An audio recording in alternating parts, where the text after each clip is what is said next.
We begin this morning with those still deadly wildfires in Southern California, burning now for more than a week.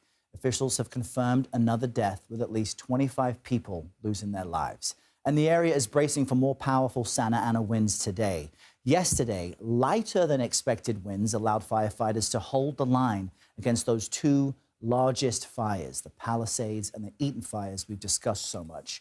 CBS News correspondent Charlie DeMar continues to report from Altadena, California. Charlie, the winds appear to have cooperated Tuesday. How is that helping efforts today?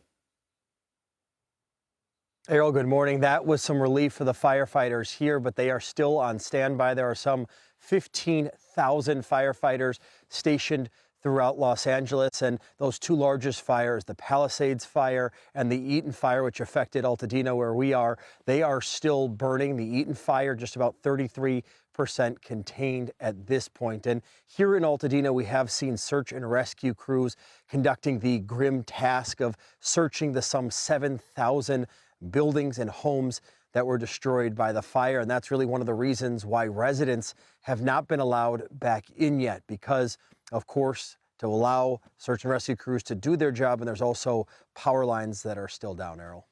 We know that they had to institute a curfew because of so much looting that was taking place, and now we understand nearly 50 arrests have been made since last week linked to the fires. What more can you tell us about that?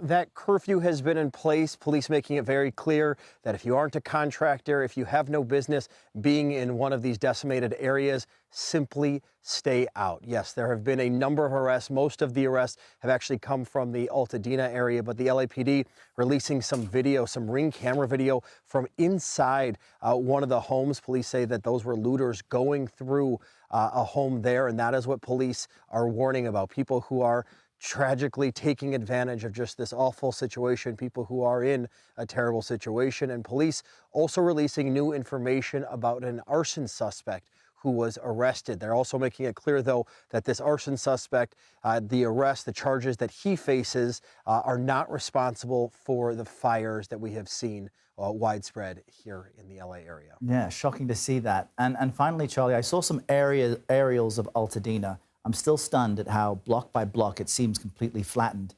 Are there plans to repopulate eventually, or is it almost too early for people to even think in those terms yet?